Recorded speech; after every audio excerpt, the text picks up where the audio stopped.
ایسے موقعوں پر بھی سیاست کر رہے ہیں. ایک شخص کی جان لینے کی کوشش کی گئی ہے اور آپ لوگ سیاست کر رہے ہیں. سعید غنی صاحب آپ کے اگر نون لیگ پر دیکھا جائے تو جب پاکستان تحریک انصاف کے چیئرمین عمران خان صاحب نے جب گولی لگی تھی احسن اقبال صاحب کو نون لیگ کے دور میں, تو خان صاحب نے مذمت کی تھی اور نیک خواہشات کا اظہار کیا تھا کہ اللہ پاک جلد صحت دے احسن اقبال صاحب کو. اور احسن اقبال صاحب کیا ٹویٹ کر رہے ہیں جب خان صاحب پر گولیاں لگی ان کو, اس کے بعد خان صاحب نے ایک پریس کانفرنس کی, اس کی تیاری جاری تھی, تو لکھا گیا ان کی ٹویٹ میں کہ ڈرامے کی ریہرسل جاری ہے. تو احسن اقبال صاحب ذرا اپنے آپ پہلو دیکھیں کہ وہ شخص آپ کے لیے کیا سوچ رکھتا ہے اور آپ کیا سوچ رکھتے ہیں. سعید غنی صاحب جو آپ کے قائدین ہیں وہ انٹرنیشنل میڈیا پر مذمت کر رہے ہیں اور آپ پاکستان میں آ کر یہ کہہ رہے ہیں کہ جی پاکستان میں موجود ہو کر پاکستان میڈیا پہ یہ کہہ رہے ہیں کہ ان کو گولی نہیں لگی. بالکل الٹ آپ کے اپنے بیانات ہی نہیں ملتے. تو شرم کرنی چاہیے ان لوگوں کو جو اس موقع پر بھی سیاست کر رہے ہیں. احسن اقبال صاحب آپ تو ایک پڑھے لکھے شخص ہیں, ایک پروفیسر تھے, اور آپ ایسی حرکت اگر کریں گے تو ہم کسی سے بھی یہ توقع کر سکتے ہیں. آپ کے ساتھ بھی ایسا ہوا ہے اور خان صاحب نے مذمت کی, لیکن آپ جو کر رہے ہیں یہ قابل ہم اس پر بھی تشویش کا اظہار کرتے ہیں. لیکن یقیناً آپ کو بھی یہ جو واقعہ ہوا خان صاحب کا, اس میں آپ کو بھی شمولیت کرنی چاہیے اس کمیٹی میں جو تفتیش کرے گی خان صاحب کے واقعے پر. آگے آ جاتے ہیں امریکہ کے جو امور خارجہ پر وائز ہیں نیڈ پرائس ہے. نیڈ پرائس نے پاکستان میں جو حالیہ واقعات ہوئے اس پر تشویش کا اظہار کیا ہے اور عمران خان صاحب کے اوپر جو حملہ ہوا ہے اس پر بھی مذمت کی ہے اس کی. انہوں نے یہ بھی کہا ہے کہ آزاد میڈیا جمہوریت کے لیے لازمی ہے. تو پہلے تو آ جاتے ہیں آپ پر کہ آپ کے جو ڈونلڈ لو صاحب ہیں ان کی وجہ سے تو یہ سب کچھ ہو رہا ہے. اگر وہ سازش ریجیم چینج کی کوشش نہ کرتے تو آج پاکستان میں امن ہوتا. پاکستان بڑی اچھی پوزیشن پر آ چکا تھا, پاکستان کی اکانومک پوزیشن سٹرونگ ہو چکی تھی, پاکستان انٹرنیشنل ریلیشنز میں بہت اوپر جا چکا تھا. خان صاحب نے پاکستان کو بہت اہم جگہوں پر بہتری کا, انٹرنیشنل جو ادارے ہیں انہوں نے بھی اس چیز کا, بلومبرگ نے بھی اس چیز کا اظہار کیا کہ پاکستان میں جو خان صاحب کے دور میں جو اکانومی ہے بہت سٹرونگ ہوئی. پاکستان کے جو انٹرنیشنل افیئرز ہیں اور پاکستان کے انٹرنیشنل ریلیشن شپ ہے اس میں کافی زیادہ بہتری آئی.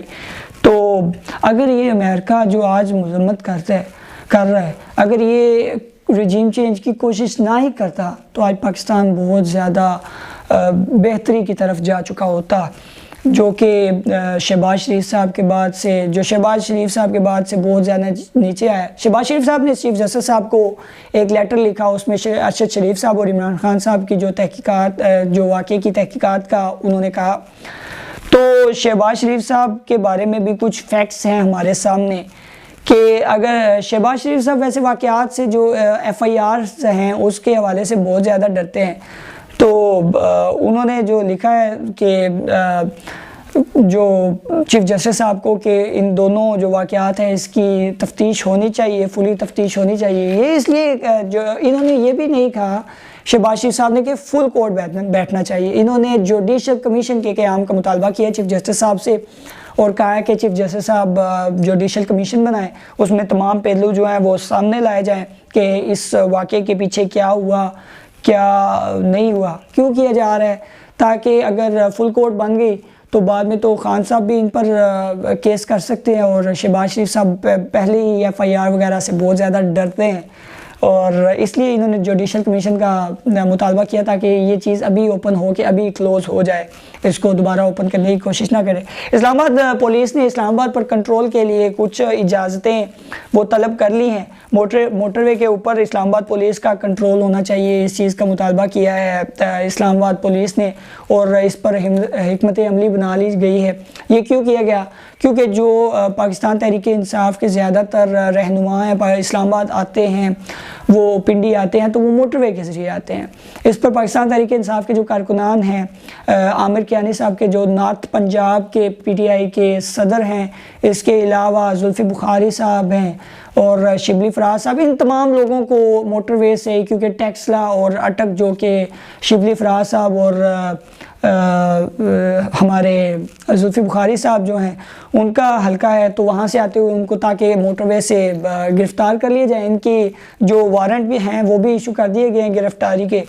دیکھتے ہیں ابھی کیا ہوتا ہے پاکستان کی سیاست میں، کیا ہاتھ آئیں گے زلفی بخاری صاحب۔ یہ جمہوری لوگ ہیں، انہوں نے پہلے بھی ثابت کیا کہ ابھی بھی انہوں نے جو احتجاج کی کال ہے پورے پاکستان سے واپس لی ہے۔ پاکستان تحریک انصاف کے تمام جمہوری لوگ ہیں، قانون کے اندر رہ کر بات کرنے والے۔ آگے آتے ناظرین، معروف قانون دان اور جو پاکستان پیپل پارٹی کے بہت پرانے اور اہم رکن اعتزاز احسن صاحب، ان کی ملاقات ہوئی ہے خان صاحب سے۔ انہوں نے کہا ہے کہ خان صاحب ابھی بہت دلیر شخص ہے، ابھی بھی بہت دلیر ہے۔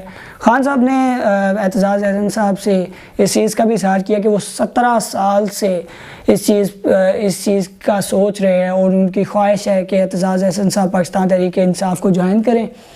دیکھتے ہیں ابھی پاکستان تحریک انصاف میں کوئی تبدیلی آتی ہے یا نہیں آتی ہے، اعتزاز احسن صاحب آتے ہیں یا نہیں۔ ناظرین، مصطفیٰ نواز کھوکھر صاحب نے سینٹ سے استعفیٰ دے دیا ہے۔ انہوں نے کل ٹویٹ کی کہ جو پارٹی قیادت کے ایک اہم رکن سے ملاقات ہوئی ہے اور اس نے بتایا ہے کہ پارٹی قیادت میرے بیانیے سے خوش نہیں ہے، اس لیے اپنا استعفیٰ چیئرمین سینٹ کو بھجوا رہا ہوں، اور سینٹ کے عہدے سے سینیٹر کے عہدے سے وہ استعفیٰ دے رہے ہیں۔ آج وہ اس جو استعفیٰ ہے وہ خود چیئرمین سینٹ تک پہنچائیں گے۔ ناظرین، ایک بہت زیادہ بات گردش کر رہی ہے کہ شاید گورنر راج لگ جائے پاکستان میں۔ تو جہاں تک بات ہے گورنر راج کی، جو قانون کہتا ہے کہ اگر گورنر راج لگے گا تو یا تو وہ صدر اس چیز کو کر سکتا ہے سکسیڈ کہ گورنر راج لگے۔ اگر صدر کرے گا بھی تو سب سے پہلے وہ جو متعلقہ، مثال کے طور پر اگر پنجاب میں ہوگا گورنر راج تو پنجاب کی پہلے جو کابینہ ہے یا پنجاب کی جو وزارت ہے اور سپیکر ہے وہ اس کو سکسیڈ کرے گا۔ اگر وہ زیادہ ووٹس لے گئی وہ قرارداد تو پھر جو گورنر راج لگے گا، ایمرجنسی نافذ ہوگی۔ لیکن اگر صدر ڈائریکٹلی خود کرنا چاہے تو وہ بھی نہیں کر سکتا، وہ بھی جو سپیکر ہے وہ اس چیز کی قرارداد کو پیش کرے گا، اور قرارداد جب تک متفقہ رائے سے یا زیادہ ووٹس کے ساتھ منظور نہیں ہوتی تب تک وہ اس چیز کو وہ ایمرجنسی نافذ نہیں ہو سکتی۔ ناظرین، پاکستان میں جو صورتحال پیدا ہو گئی ہے، ایمرجنسی نافذ بھی نہیں ہو سکتی کیونکہ اسپیکر پنجاب اسمبلی وہ بھی ان کے اپنا بندہ ہے پی ٹی آئی کا، اور جو صدر ہے جو اس چیز کو لگا سکتا ہے کہ وہ کسی سے پوچھے بغیر بھی اگر ڈائریکٹلی اگر پورے ملک میں وہ ایمرجنسی نافذ بھی کرنا چاہے تو وہ بھی نہیں ہو سکتی کیونکہ صدر کون ہے؟ عارف الوی۔ ناظرین، یہاں تک ساری یہ بات تھی۔ مارشل لا تو ناممکن ہے، ایمرجنسی تو ناممکن ہے، دونوں چیزیں ناممکن ہیں۔ خیر، اگر لگا بھی تو مارشل لا لگے گا، لیکن مارشل لا کا بھی کوئی سچویشن نظر نہیں آ رہی۔ ناظرین، علامہ اقبال صاحب جو شاعر مشرق جنہوں نے پاکستان کا تصور پیش کیا، ان کی آج یوم پیدائش ہے۔ جو پاکستان چھوڑ کے گئے تھے، جو سوچ علامہ اقبال صاحب پاکستان کے حوالے سے سوچ کے گئے تھے، آج پاکستان بالکل اس سے مختلف ہے۔